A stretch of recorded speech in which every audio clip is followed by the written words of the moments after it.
Viewers welcome back in our program. ਜੀ doctor ਸਾਹਿਬ, ਹੁਣ ਸਾਡੇ ਦਰਸ਼ਕਾਂ ਨੂੰ ਦੱਸੋ ਅੱਜ ਦੇ ਦਿਨ ਦੀ ਕੀ ਇਤਿਹਾਸਕ ਅਹਿਮੀਅਤ ਹੈ? ਸਿੱਖ ਇਤਿਹਾਸ ਦੇ ਹਵਾਲੇ ਨਾਲ ਅੱਜ ਦੇ ਦਿਨ 1767 ਦੇ ਵਿੱਚ ਪਟਿਆਲੇ ਦੇ ਰਾਜੇ ਅਮਰ ਸਿੰਘ ਨੂੰ ਅਹਿਮਦ ਸ਼ਾਹ ਅਬਦਾਲੀ ਨੇ ਅੰਬਾਲੇ ਦੇ ਵਿੱਚ ਸੱਦ ਕੇ ਕੈਦ ਕੀਤਾ ਜੀ। ਉਸ ਦੇ ਉੱਤੇ 9 ਲੱਖ ਦਾ ਜੁਰਮਾਨਾ ਲਾਇਆ ਗਿਆ ਔਰ ਉਸ ਦੀ ਮਾਂ ਜਿਹੜੀ ਕਿ ਰਾਜਾ ਆਲਾ ਸਿੰਘ ਦੀ ਪਤਨੀ ਸੀ, ਰਾਣੀ ਫੱਤੋ ਕਰਕੇ ਉਹਨੂੰ ਇਤਿਹਾਸ ਦੇ ਵਿੱਚ ਔਰ ਬੜੀ ਸਿਆਣੀ ਵਿਦਵਾਨ ਔਰ ਕਰੇਜੀਅਸ ਔਰਤ ਦੇ ਤੌਰ 'ਤੇ ਉਹ ਜਾਣੀ ਜਾਂਦੀ ਹੈ ਜੀ। ਉਹਨੇ ਦਿੱਲੀ ਦੇ ਜਿਹੜਾ ਉਸ ਵੇਲੇ ਦਾ ਸੀ ਸ਼ਾਇਦ ਨਿਜ਼ਾਮੁਦੀਨ, ਉਸ ਦੇ ਨਾਲ ਸੰਪਰਕ ਕੀਤਾ। ਉਹਨਾਂ ਨੂੰ ਕਿਹਾ ਕਿ ਵੀ ਮੇਰੇ ਘਰ ਵਾਲੇ ਨੂੰ, ਮੇਰੇ ਪੁੱਤਰ ਨੂੰ ਛਡਾਉਣ 'ਚ ਮਦਦ ਕਰੋ ਜੀ। ਸੋ ਕੁਛ ਦੇ ਲੈ ਕੇ ਉਹਨੂੰ ਛੁਡਾਇਆ ਵੀ ਔਰ ਅਬਦਾਲੀ ਨੇ ਉਹਨਾਂ ਨੂੰ ਰਾਜਾਏ ਰਾਜਗਾਂ ਦਾ ਖਿਤਾਬ ਦਿੱਤਾ। ਅਤੇ ਜਿਹੜਾ ਦਿੱਲੀ ਦਾ ਉਸ ਵੇਲੇ ਦਾ ਸੀ, ਉਸ ਨੇ ਉਸ ਦਾ ਜਿਹੜਾ ਕਬੀਲਾ ਸੀ ਉਹ ਬੰਮਜ਼ਈ ਸੀ, ਜਿਵੇਂ ਯੂਸਫ ਜ਼ਾਈ ਹੈ, ਜਿਵੇਂ ਬੰਮਜ਼ਾਈ ਹੈ। ਸੋ ਫਿਰ ਕੁਛ ਦੇਰ ਅਮਰ ਸਿੰਘ ਜਿਹੜਾ ਆਪਣੇ ਨਾਂ ਨਾਲ ਬੰਮਜ਼ਾਈ ਵੀ ਲਿਖਦਾ ਰਿਹਾ। ਸੋ ਇਹਨਾਂ ਦਾ ਪਟਿਆਲੇ ਵਾਲਿਆਂ ਦਾ ਇਸ ਕਿਸਮ ਦਾ ਹੀ ਰਿਹਾ। ਫਿਰ ਅਬਦਾਲੀ ਦਾ ਸਿੱਕਾ ਵੀ ਚੱਲਦਾ ਰਿਹਾ।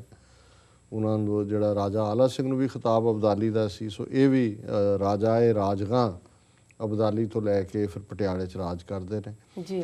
1887 ਦੇ ਵਿੱਚ ਜਿਵੇਂ ਹੁਣ ਅਸੀਂ ਬ੍ਰਾਹਮਣਵਾਦ ਦੀਆਂ ਰਸਮਾਂ ਦੀ ਗੱਲ ਕਰਕੇ ਹਟੇ ਹਾਂ, ਇਹਨਾਂ ਨੇ ਪ੍ਰੋਫੈਸਰ ਗੁਰਮੁਖ ਸਿੰਘ ਜਿਹੜੇ ਕਿ ਸਿੰਘ ਸਭਾ ਲਹਿਰ ਦੇ ਬਾਨੀਆਂ 'ਚੋਂ ਸਨ, ਸੁਧਾਰਕ ਸਨ, ਉਹ ਬੇਦੀ, ਸੋਢੀ, ਬਾਵੇ, ਭੱਲੇ ਜਿਹੜੇ ਸਮਝਦੇ ਸੀ ਜੇ ਅਸੀਂ ਗੁਰੂ ਅੰਸ਼ ਹੈ ਜੀ ਤੇ ਗੁਰੂ ਗ੍ਰੰਥ ਸਾਹਿਬ ਦੀ ਹਜ਼ੂਰੀ 'ਚ ਵੱਡੇ ਵੱਡੇ ਗਦੇਲੇ ਲਾ ਕੇ ਬਹਿੰਦੇ ਸੀ। ਸੋ ਸਿੰਘ ਸਭਾ ਲਹਿਰ ਨੇ ਤਾਂ ਗੁਰਬਾਣੀ ਦੀ ਸਰਵਉੱਚਤਾ, ਗੁਰੂ ਗ੍ਰੰਥ ਸਾਹਿਬ ਤੋਂ ਬਿਨਾਂ ਕੋਈ ਹੋਰ ਦੇ ਅੱਗੇ ਸਿਰ ਨਾ ਝੁਕਾਉਣਾ, ਕੋਈ ਗੁਰੂ ਗ੍ਰੰਥ ਸਾਹਿਬ ਦੀ ਹਜ਼ੂਰੀ 'ਚ ਕੋਈ ਗਦੇਲਾ ਨਹੀਂ ਲਾ ਸਕਦਾ, ਕੋਈ ਉੱਚਾ ਨਹੀਂ ਹੈ, ਗੁਰੂ ਗ੍ਰੰਥ ਸਾਹਿਬ ਹੀ ਨੇ ਜੀ। ਸੋ ਇਹਨਾਂ ਨੇ ਫਿਰ ਇਹਨਾਂ ਪੁਜਾਰੀਆਂ ਨੂੰ ਜਿਹੜੇ ਇਕੱਠੇ ਸੀ, ਅੱਧੇ ਪਜੱਦੇ ਬ੍ਰਾਹਮਣਵਾਦ ਦੇ ਏਜੰਟ ਸੀ, ਅੱਧ ਪਜੱਦੇ ਉਹ ਹਿੰਦੂਤਵਾਦ 'ਚ ਵੈਸੇ ਹੀ ਜੈਨੂਅਨਲੀ ਯਕੀਨ ਰੱਖਦੇ ਸੀ, ਸਰਕਾਰ ਵੀ ਫਿਰ ਠੋਕਦੀ ਸੀ।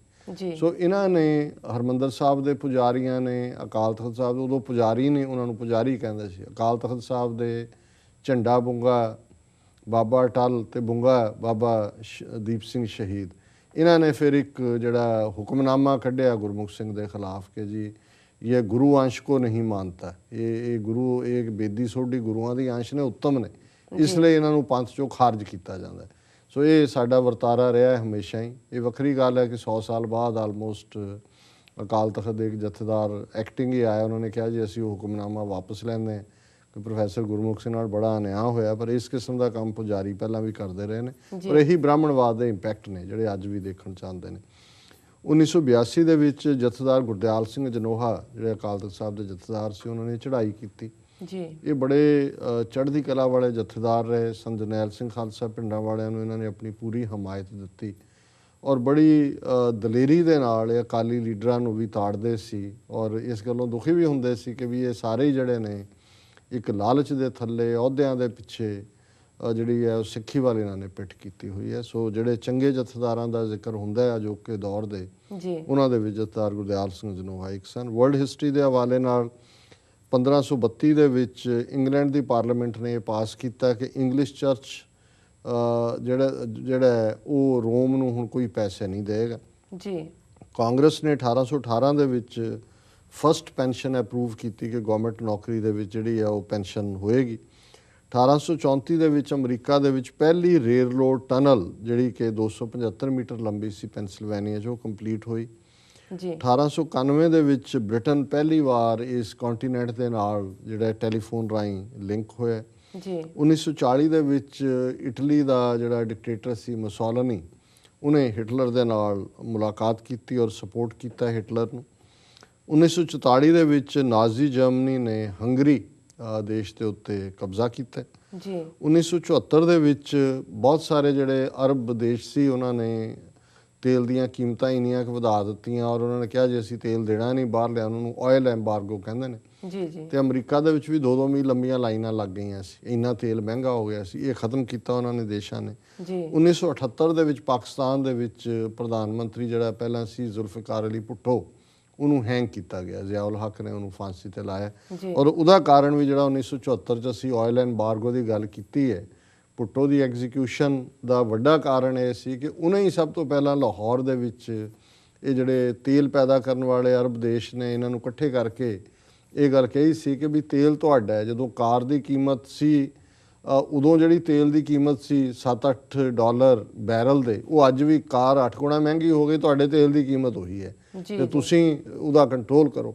ਸੋ ਉਸ ਨੇ ਵਕਤ ਪਾ ਦਿੱਤਾ ਅਮਰੀਕਾ ਸਮੇਤ ਪੱਛਮੀ ਦੇਸ਼ਾਂ ਨੂੰ, ਕਿਉਂਕਿ ਭੁੱਟੋ ਦੀਆਂ ਆਪਣੀਆਂ ਵੀ ਖਾਮੀਆਂ ਹੋਣਗੀਆਂ, ਪਰ ਇਹ ਗੱਲ ਜਿਹੜੀ ਹੈ ਇਹ ਰਿਮਾਰਕੇਬਲ ਸੀ ਕਿ ਉਹਨੇ ਇੱਕ ਇੰਟਰਨੈਸ਼ਨਲ ਲੀਡਰਸ਼ਿਪ ਦਿੱਤੀ। ਫਿਰ ਇਹਦੇ ਕਰਕੇ ਉਹਨੂੰ ਆਪਣੀ ਜਾਨ ਤੋਂ ਵੀ ਹੱਥ ਧੋਣੇ ਪਏ, ਭਾਵੇਂ ਕਾਰਨ ਹੋਰ ਬਣਾਏ ਜਾਂਦੇ ਨੇ।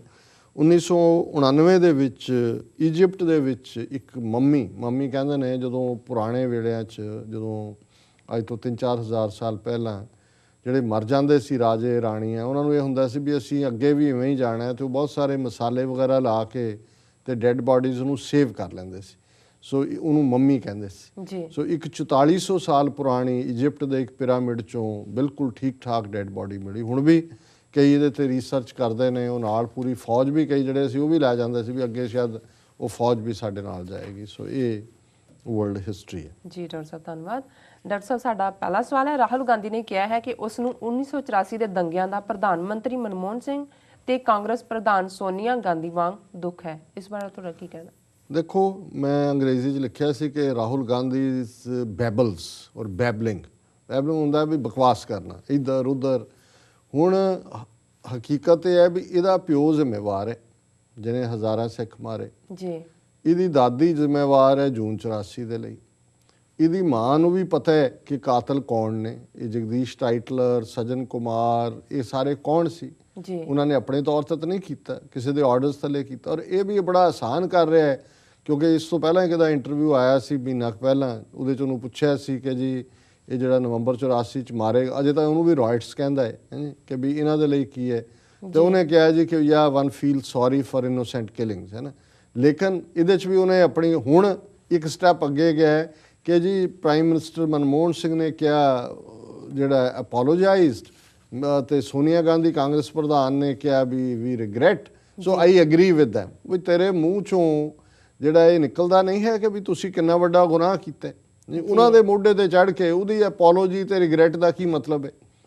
ਸੋ ਜ਼ਾਹਰ ਹੈ ਵੀ ਇਹ ਸਾਨੂੰ ਵੀ ਜਿਹੜਾ ਇਸ ਗੱਲ ਬਾਰੇ ਬਿਲਕੁਲ ਕਲੈਰਿਟੀ ਹੈ, ਔਰ ਹੁਣੇ ਵੀ ਇਹਨਾਂ ਨੂੰ ਵੀ ਕਨਵੇ ਕਰਨ ਦੀ ਲੋੜ ਹੈ ਜੀ ਕਿ ਤੁਸੀਂ ਕੀ ਕਹਿੰਦੇ ਹੋ। ਤੁਸੀਂ ਸੌਰੀ ਕਿਹਾ, ਰਿਗਰੈਟ ਕਿਹਾ, ਖੇਦ ਕਿਹਾ, ਮੁਆਫੀ ਕਿਹਾ, ਅਪੋਲੋਜੀ ਕਿਹਾ, ਡਜ਼ਨਟ ਮੈਟਰ। ਗੱਲ ਅਕਾਊਂਟੇਬਿਲਟੀ ਹੈ ਕਿ ਉਸ ਦੇ ਲਈ ਜਵਾਬਦੇਹ ਹੋਣਾ ਹੈ। ਔਰ ਜਿਨ੍ਹਾਂ ਨੇ ਇਹ ਗੁਨਾਹ ਕੀਤਾ ਉਹ ਕੌਮ ਨੂੰ ਪਤਾ ਹੈ, ਜ਼ਮਾਨੇ ਨੂੰ ਪਤਾ ਹੈ, ਔਰ ਇਹਦੇ ਲਈ ਅਸੀਂ ਤੁਹਾਨੂੰ ਮੁਆਫ ਨਹੀਂ ਕਰਨਾ ਹੈ, ਕਿਉਂਕਿ ਇਹਦੇ ਲਈ ਜਵਾਬਦੇਹ ਬਣਾਇਆ ਜਾਣਾ। ਕੱਲ੍ਹ ਨੂੰ ਜੇ ਉਹਦੀ ਰਾਜੀਵ ਗਾਂਧੀ ਦੀ ਜਾਂ ਇੰਦਰਾ ਗਾਂਧੀ ਦੀ ਸਮਾਧੀ ਪੁੱਟ ਕੇ ਉਹਦੇ ਥੱਲੇ ਭਾਵੇਂ ਹੱਡੀਆਂ ਗਲ ਗਈਆਂ ਹੋਣੀਆਂ ਨੇ, ਉਹ ਵੀ ਜਿਹੜੀਆਂ ਨੇ ਉਹਨਾਂ ਦਾ ਵੀ ਟਰਾਇਲ ਕੀਤਾ ਜਾਣਾ। ਔਰ ਇਹ ਜਿੰਨੇ ਲੋਕ ਇਸ ਦੇ ਲਈ ਦੋਸ਼ੀ ਨੇ ਇਹ ਕਿਤੇ ਲੁਕੇ ਹੋਣ, ਬੇਸ਼ੱਕ 30 ਸਾਲ ਹੋ ਗਏ ਨੇ, ਕੋਈ ਸਿੱਖ ਭੁੱਲੇ ਤਾਂ ਨਹੀਂ ਨੇ। ਜੇ ਅੱਜ ਸਿੱਖਸ ਫਾਰ ਜਸਟਿਸ ਅਮਰੀਕਾ ਹੋਏ, ਕੈਨੇਡਾ ਹੋਏ, ਦੁਨੀਆ ਭਰ ਦੇ ਵਿੱਚ ਇਹਨਾਂ ਨੂੰ ਚੈਲੰਜ ਕਰਦਾ, ਤੇ ਇਹ ਉਹ ਸਿੱਖ ਕੌਮ ਦੀ ਰੈਜ਼ੀਲੀਅੰਸ ਹੈ ਕਿ ਅਸੀਂ ਗੱਲ ਨੂੰ ਅੱਗੇ ਤੋਰ ਰਹੇ ਹਾਂ। ਸੋ ਇਹਨਾਂ ਨੂੰ ਜਵਾਬਦੇਹ ਬਣਾਇਆ ਜਾਏਗਾ। ਸੋ ਇਹ ਰਾਹੁਲ ਗਾਂਧੀ ਦਾ ਇੱਕ ਹੋਰ ਜਿਹੜਾ ਹੈ ਉਹ ਘਟੀਆ ਜਿਹਾ ਬਿਆਨ ਹੈ, ਔਰ ਉਹ ਆਪਣੇ ਜਿਹੜੀ ਉਹਨਾਂ ਦੇ ਪਿਓ ਔਰ ਦਾਦੀ ਦੇ ਗੁਨਾਹ ਨੇ ਉਹਨਾਂ ਦੇ ਉੱਤੇ ਪਰਦਾ ਪਾਉਣ ਦਾ ਯਤਨ ਹੈ। ਜੀ ਡਾਕਟਰ ਸਾਹਿਬ, ਹੁਣ ਸਾਡੇ ਦਰਸ਼ਕਾਂ ਨੂੰ ਦੱਸੋ ਅੱਜ ਦਾ ਵਿਚਾਰ। ਅੱਜ ਦੇ ਵਿਚਾਰ ਲਈ ਅਸੀਂ ਤੀਸਰੇ ਪਾਤਸ਼ਾਹ ਗੁਰੂ ਅਮਰਦਾਸ ਜੀ ਦਾ ਸ਼ਲੋਕ ਨੰਬਰ ਜਿਹੜਾ ਚੁਣਿਆ ਜੀ, ਉਹ 12 ਤੇ ਵਧੇਕ ਸ਼ਲੋਕ ਚੋਂ ਹੈ ਜੀ। ਔਰ ਇਸ ਦੇ ਬੜਾ ਬਰੀਫ ਹੈ। ਔਰ ਗੁਰੂ ਸਾਹਿਬ ਫਰਮਾਉਂਦੇ ਨੇ, ਮਨ ਆਵਣ ਜਾਣ ਨਾ ਸੁਝਈ, ਨਾ ਸੁਝੈ ਦਰਬਾਰ, ਮਾਇਆ ਮੋਹਿ ਪਲੇਟਿਆ, ਅੰਤਰ ਅਗਿਆਨ ਗੁਬਾਰ, ਤਬ ਨਰ ਸੁੱਤਾ ਜਾਗਿਆ, ਸਿਰ ਡੰਡਾ ਲੱਗਾ ਬਹੁ ਭਾਰ, ਗੁਰਮੁਖਾਂ ਕਰਾਂ ਉੱਪਰ ਹਰ ਚੇਤਿਆ, ਸੇ ਪਾਇਨ ਮੋਖ ਦੁਆਰ, ਨਾਨਕ ਆਪ ਓਏ ਉਧਰੇ, ਸਭ ਕੁਟੰਬ ਤਰੇ ਪਰਿਵਾਰ। ਜੀ, ਇਸ ਦਾ ਸੈਂਟਰਲ ਆਈਡੀਆ ਮੁੱਖ ਤੌਰ 'ਤੇ ਇਹੀ ਹੈ ਕਿ ਜੇ ਅਸੀਂ ਨਿਰੰਕਾਰ ਦੇ ਨਾਲ ਲਿਵ ਲਾਉਂਦੇ ਹਾਂ, ਨਿਰੰਕਾਰ ਦੇ ਨਾਲ ਸੱਚੇ ਦਿਲੋਂ ਜੁੜਦੇ ਹਾਂ, ਤੇ ਫਿਰ ਹੀ ਅਸੀਂ ਸੱਚ ਦੇ ਭੇਤ ਨੂੰ ਪਾ ਸਕਦੇ ਹਾਂ, ਆਵਾਗੌਣ ਤੋਂ ਛੁੱਟ ਸਕਦੇ ਹਾਂ। ਜੀ, ਤੇ ਜੇ ਅਸੀਂ ਸਿਰਫ ਆਪਣੀ ਸੋਚ ਜਾਂ ਆਪਣੀ ਅਕਲ ਦੇ ਬਲਬੂਤੇ 'ਤੇ ਇਸ ਹਕੀਕਤ ਨੂੰ ਜਾਣਨਾ ਚਾਹੀਏ, ਜ਼ਿੰਦਗੀ ਦੀ ਦੁਨੀਆ 'ਚ ਆਉਣਾ ਕੀ ਹੈ, ਜਾਣਾ ਕੀ ਹੈ। ਤੇ ਗੁਰੂ ਸਾਹਿਬ ਫਰਮਾਉਂਦੇ ਨੇ ਮਨ ਆਵਣ ਜਾਣ ਨਾ ਸੁਝਈ। ਇਹ ਜਿਹੜੇ ਅਸੀਂ ਮੋਰਟਲ ਬੀਇੰਗਸ ਹੈ, ਦੁਨਿਆਵੀ ਅਸੀਂ ਲੋਕ ਹੈ, ਇਹ ਅਸੀਂ ਆਣਾ ਤੇ ਜਾਣਾ ਇਸ ਖੇਡ ਨੂੰ ਸਮਝ ਨਹੀਂ ਸਕਦੇ। ਨਾ ਸੁਝੇ ਦਰਬਾਰ, ਜਦੋਂ ਤੱਕ ਸਾਨੂੰ ਉਹ ਦਰਬਾਰ ਦੀ ਸੋਝੀ ਨਹੀਂ ਪੈਂਦੀ, ਨਿਰੰਕਾਰ ਦੇ ਦਰ ਦੇ ਉੱਤੇ ਅਸੀਂ ਦਰਵੇਸ਼ ਬਣ ਕੇ ਨਹੀਂ ਖਲੋਂਦੇ, ਉਸ ਦੇ ਦਰ ਤੇ ਅਸੀਂ ਕਬੂਲ ਨਹੀਂ ਹੁੰਦੇ, ਇਸ ਹਕੀਕਤ ਨੂੰ ਅਸੀਂ ਨਹੀਂ ਸਮਝ ਸਕਦੇ। ਮਾਇਆ ਮੋਹਿ ਪਲੇਟਿਆ। ਤੇ ਜੇ ਅਸੀਂ ਹਕੀਕਤ ਨੂੰ ਨਹੀਂ ਸਮਝਾਂਗੇ, ਦਰਬਾਰ ਨਾਲ ਨਹੀਂ ਜੁੜਾਂਗੇ, ਤੇ ਫਿਰ ਮਾਇਆ ਮੋਹਿ ਪਲੇਟਿਆ, ਮਾਇਆ ਦੇ ਵਿੱਚ ਔਰ ਮੋਹ ਦੇ ਵਿੱਚ, ਉਹਦੇ ਵਿੱਚ ਅਸੀਂ ਗਰਸੇ ਰਵਾਂਗੇ, ਉਸ ਦੇ ਵਿੱਚ ਅਸੀਂ ਲਪੇਟੇ ਰਵਾਂਗੇ। ਅੰਤਰ ਅਗਿਆਨ ਗੁਬਾਰ। ਤੇ ਮਾਇਆ ਮੋਹ ਦੇ ਵਿੱਚ ਫਸੇ ਜਿਹੜੇ ਨੇ ਉਹਨਾਂ ਦੇ ਅੰਦਰ ਕੀ ਹੁੰਦਾ ਹੈ? ਅਗਿਆਨ ਹੁੰਦਾ ਹੈ, ਇਗਨੋਰੈਂਸ, ਗੁਬਾਰ ਹੁੰਦਾ ਹੈ, ਡਾਰਕਨੈਸ। ਕਿ ਅੰਦਰ ਫਿਰ ਚਾਨਣ ਰੋਸ਼ਨੀ ਨਹੀਂ ਹੋਏਗੀ। ਤਬ ਨਰ ਸੁੱਤਾ ਜਾਗਿਆ, ਸਿਰ ਡੰਡਾ ਲੱਗਾ ਬਹੁ ਭਾਰ। ਜਦੋਂ ਮੌਤ ਦਾ ਡੰਡਾ, ਭਾਰਾ ਡੰਡਾ ਆ ਕੇ ਸਿਰ ਦੇ ਵਿੱਚ ਵੱਜੇਗਾ, ਤਬ ਨਰ ਸੁੱਤਾ ਜਾਗਿਆ, ਉਦੋਂ ਸਾਨੂੰ ਗਫਲਤ ਚੋਂ ਅਸੀਂ ਜਾਗਾਂਗੇ। ਪਰ it will B two late. ਇਹ ਬਹੁਤ ਲੇਟ ਹੋਏਗਾ ਜਦੋਂ ਤੱਕ ਸਾਨੂੰ ਇਹ ਸਮਝ ਆਏਗੀ ਕਿ ਵੀ ਅਸੀਂ ਆ ਜਿਹੜਾ ਜ਼ਿੰਦਗੀ ਫਜ਼ੂਲ ਗਵਾਈ ਹੈ। ਤਬ ਨਰ ਸੁੱਤਾ ਜਾਗਿਆ, ਸਿਰ ਡੰਡਾ ਲੱਗਾ ਬਹੁ ਭਾਰ। ਗੁਰਮੁਖਾਂ ਕਰਾਂ ਉੱਪਰ ਹਰ ਚੇਤਿਆ, ਸੇ ਪਾਇਨ ਮੋਖ ਦੁਆਰ। ਇੱਕ ਪਾਸੇ ਤਾਂ ਉਹ ਮਨਮੁਖ ਨੇ ਜਿਹੜਾ ਡੰਡਾ ਲੱਗਣ ਤੇ ਜਾਗਣਗੇ, ਪਰ ਉਦੋਂ ਜਾਗੇ ਦਾ ਫਾਇਦਾ ਨਹੀਂ ਹੋਣਾ। ਇੱਕ ਉਹ ਨੇ ਗੁਰਮੁਖ ਜਿਹੜੇ ਕਿ ਡੀਪਲੀ ਡਿਵੈਲ ਕਰਦੇ ਨੇ, ਜਿਹੜੇ ਨਿਰੰਕਾਰ ਦੇ ਨਾਲ ਜੁੜੇ ਹੋਏ ਨੇ।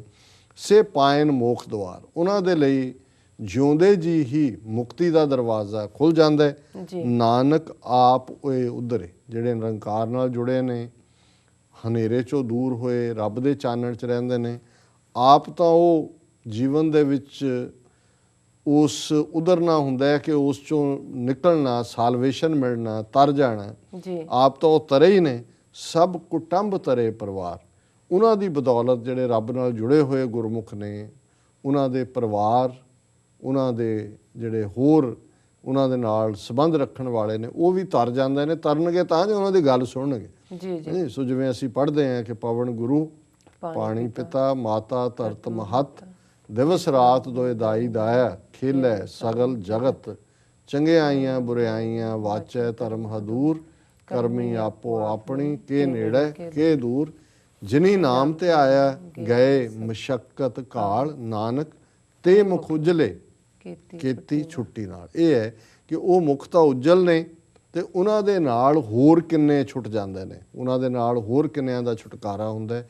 ਇਸ ਲਈ ਸੰਗਤ ਦੀ ਇੰਪੋਰਟੈਂਸ ਹੈ, ਗੁਰਮੁਖ ਦੀ ਸੰਗਤ, ਸਾਧ ਸੰਗਤ ਦੇ ਵਿੱਚ ਜੁੜਨਾ। ਸੋ ਨਾਨਕ ਆਪ ਹੋਏ ਉਧਰੇ, ਸਭ ਕੁਟੰਬ ਤਰੇ ਪਰਿਵਾਰ। ਸੋ ਇਹ ਅੱਜ ਦਾ ਵਿਚਾਰ ਹੈ। ਜੀ ਡਾਕਟਰ ਸਾਹਿਬ, ਤੁਹਾਡਾ ਬਹੁਤ ਬਹੁਤ ਧੰਨਵਾਦ। ਤੁਸੀਂ ਅੱਜ ਦਾ ਵਿਚਾਰ ਸਾਡੇ ਦਰਸ਼ਕਾਂ ਨਾਲ ਸਾਂਝਾ ਕੀਤਾ। ਇਸ ਦੇ ਨਾਲ ਲੈਣੇ ਆਪਣੇ ਵਿਊਅਰਸ ਕੋਲੋਂ ਇਜਾਜ਼ਤ। ਵਿਊਅਰਸ, ਸਾਡੇ ਪ੍ਰੋਗਰਾਮ ਦਾ ਸਮਾਂ ਇੱਥੇ ਸਮਾਪਤ ਹੁੰਦਾ। ਤੁਸੀਂ ਆਪਣੇ ਰਾਏ ਤੇ ਸੁਝਾਅ ਸਾਨੂੰ ਭੇਜਣਾ ਨਾ ਭੁੱਲਣਾ। ਸਾਡੇ ਇਸ ਪਤੇ ਤੇ sos@tv84.tv ਤੇ ਅਸੀਂ ਆਪਣਾ ਪ੍ਰੋਗਰਾਮ ਲੈ ਕੇ ਫਿਰ ਦੁਬਾਰਾ ਤੁਹਾਡੇ ਰੂਬਰੂ ਹੋਵਾਂਗੇ। ਤਦ ਤੱਕ ਲਈ ਮੈਨੂੰ ਤੇ ਆਪਣੇ ਡਾਕਟਰ ਸਾਹਿਬ ਨੂੰ ਆਗਿਆ ਦਿਓ। ਵਾਹਿਗੁਰੂ ਜੀ ਕਾ ਖਾਲਸਾ, ਵਾਹਿਗੁਰੂ ਜੀ ਕੀ ਫਤਿਹ।